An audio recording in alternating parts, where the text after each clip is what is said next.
Gusto mo bang malaman kung paano i-market ang business na sinimulan mo? Hi, this is Lynn at 18 years na akong negosyante mom.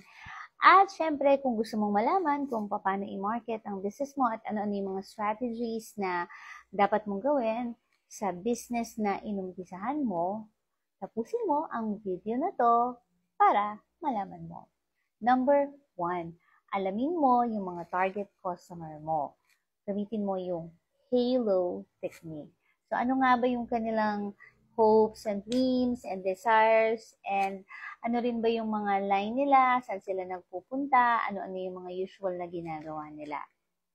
Next, number 2, gamitin mo ang Magic Lantern Strategy. So, ito yung mga uri ng mga customer or buyer. So, tandaan mo, yung 3% lang ang ready bumili sa'yo.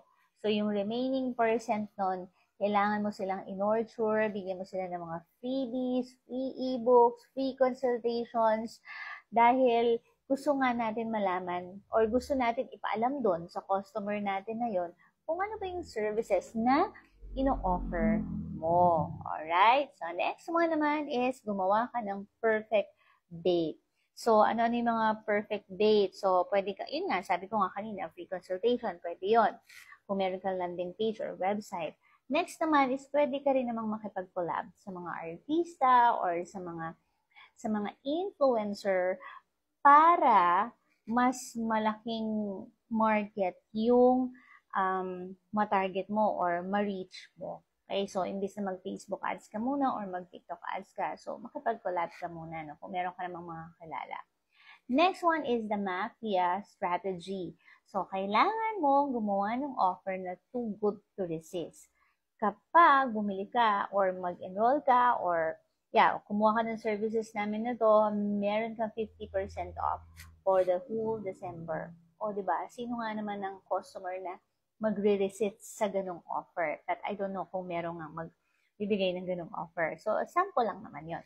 So, dapat nakakapag-provide ka ng value. O, yun yung importante sa lahat. Yun nga, gumawa ka ng mga limited promos or limited offer lang.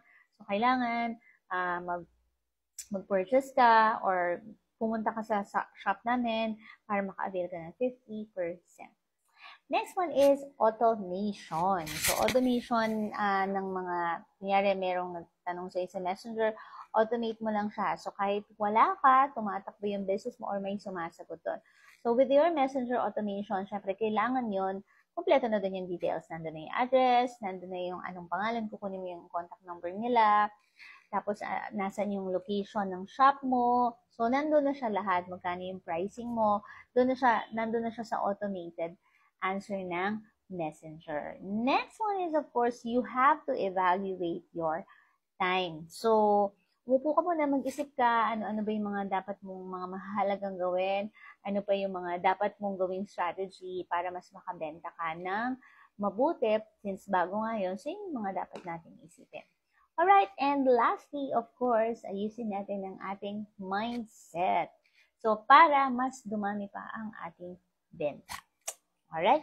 Kung meron kang natutunan sa video na ito, like, share, and comments ka lang para mas ganahan pa ako gumawa ng video katulad nito. Happy sharing!